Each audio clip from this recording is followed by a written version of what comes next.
Joining me now is a man not known for sitting on the fence. He passionately opposed the invasion of Iraq, and now he feels that Hezbollah is justified in attacking Israel. The Respect MP for Bethnal Green is in our central London studio. A very good evening, good morning rather, to you, Mr. Galloway. How do you justify your support for Hezbollah and its leader, Sheikh Hassan Nasrallah? A preposterous way to introduce an item, and what a preposterous first question. 24 years ago, on the day my daughter was born, and I've just celebrated her 24th birthday, I had to dash to the maternity hospital to see her given birth from a mass demonstration in London against the Israeli invasion and occupation of Lebanon. Israel has been invading and occupying Lebanon all of my 24-year-old daughter's life. The Hezbollah are a part of the Lebanese national resistance who are trying to drive, having successfully driven most Israelis from their land in 2000, Israel from the rest of their land, and to get back those thousands of Lebanese prisoners who were kidnapped by Israel under the terms of their illegal occupation of Lebanon. It's Israel that's invading Lebanon. It's Israel that's attacking Lebanon, not Lebanon that's attacking Israel. You've just been carrying a report of 10 Israeli soldiers on the border getting ready to invade Lebanon, and you ask us to mourn that operation as if it were some kind of war crime. Israel is invading Lebanon and has killed 30 times more Lebanese civilians than have died in Israel. So it's you who should be justifying the evident bias which is written on every line on your face and is in every nuance of your voice and is loaded in every question that you ask. Right. You put your finger on the button, though, didn't you, when you said that Hezbollah was set up back in the 1980s in order to remove every Israeli soldier from Lebanese soil. As you said, it achieved that in 2000. No, it didn't. This is a setback. No, it didn't. It didn't. This is a key point that you're concealing from your viewers. Israel was forced out of most of the south of Lebanon in 2000. It still occupies a part of Lebanon since 2000. The Shebaa Farms area, which is subject to this latest UN draft resolution. Thousands of Lebanese prisoners have been kidnapped by Israel. Hezbollah I spoke and the just a moment Lebanese ago to the Israeli Foreign Ministry released. spokesman who said that the 3 Lebanese who have been captured, perhaps you'd like to use that word, have been before a judge These are and not been the through prisoners. a court of law. Oh, please, have a slightly longer memory than 4 weeks. I'm talking about the thousands of prisoners taken during the 18 years of Israeli occupation, illegal occupation of South Lebanon. These are the prisoners that have to be released in exchange for the Israeli soldiers that were captured at the beginning of this wave of the crisis.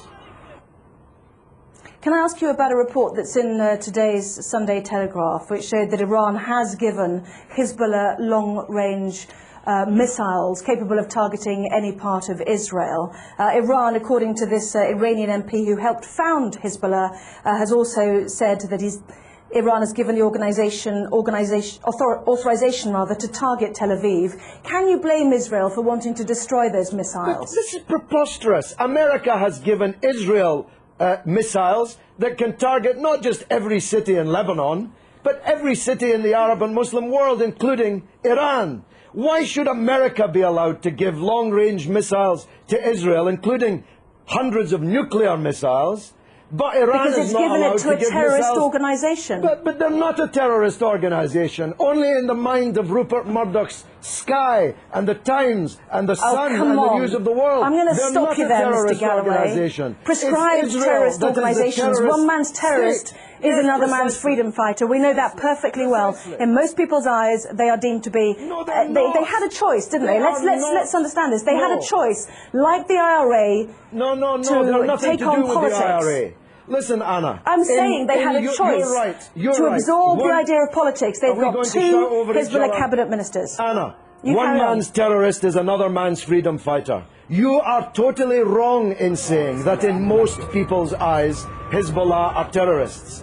In most people's eyes, Israel is a terrorist state. It's the fact that you cannot comprehend that fact that leads to the bias which runs through all of your reporting and every question that you've asked me in this interview. Can I ask you one question? I was relating to the IRA and Sinn Féin. They have decided to embrace politics. Hezbollah had the chance to embrace politics. They've already got two cabinet ministers. They're well respected in the south. In politics. They are. That's what I'm saying. People of the south if you of listen to Lebanon. me, I'm saying they've got two cabinet ministers already. They had a chance to do that. Why did they need to capture and kill Israeli soldiers on the border? Surely that sets back their ambitions to be a political force inside a democratic Lebanon. Look, because Israel occupies their country and holds thousands of their compatriots as kidnapped hostages in their dungeons. It's really very simple, except if you think only in a clock that goes back 4 weeks. If you know, and you're old enough to know better, that this origins of this conflict are not 4 weeks or 4 years or 14 years, but are decades old. You want people to think that the crisis started when the clock started ticking on Sky News. No, I don't. I don't the people in Lebanon I want know to ask you differently. I want to ask you one final question. Do you think that the 4 weeks that we've seen, as you mentioned, the 26 days of this crisis, has set back Hezbollah's ambitions? Not only are Israeli soldiers now over the border. Let me finish. Let me finish. Would you mind letting me finish, please? Not only are Israeli soldiers over the border in sizable numbers, but also their claims to be a good political organisation to help a democratic Lebanese government with the Syrians who've also now left an independent state. That has also come to blows as well. What a silly question. What a silly person you are. Hezbollah is winning the war. You can see it on the other half of the screen.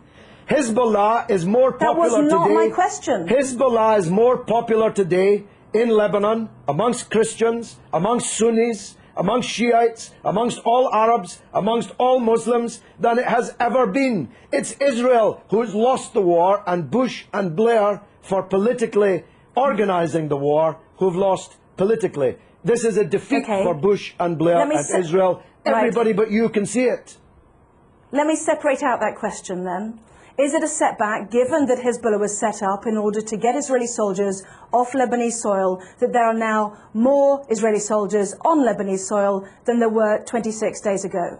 Well, they seem to be getting a bloody good hiding on the other half of the screen that I'm watching. Maybe you can't see it, but I'm watching them getting a bloody good hiding in the war. So if that's a success, I'm not sure what a failure would look like. The reality is that this conflict will go on. The United Nations resolution solves nothing, gives Lebanon nothing, gives the prisoners in Israeli dungeons nothing, and as Anne Clewid, my erstwhile colleague, was just saying, Israel has just kidnapped even more Palestinian politicians, cabinet ministers, members of parliament, and thousands of others held in Israeli dungeons, and this war will continue until the overall settlement is reached. That settlement must mean Israeli withdrawal from all occupied territory that it currently holds since the war in 1967, the release of all political prisoners, and a state for the Palestinians with East Jerusalem as its capital. No justice, no peace. You're not going out of business as a newscaster in Jerusalem anytime soon, believe me. Well, as usual, you have prompted a huge email response, both for and against you, Mr. Galloway, so we'll leave it there. I have to say that some people might find it offensive when more families are mourning their dead to hear you say that it was a bloody good hiding. So you don't give a damn. You don't even know about the Palestinian families. You don't even know that they exist.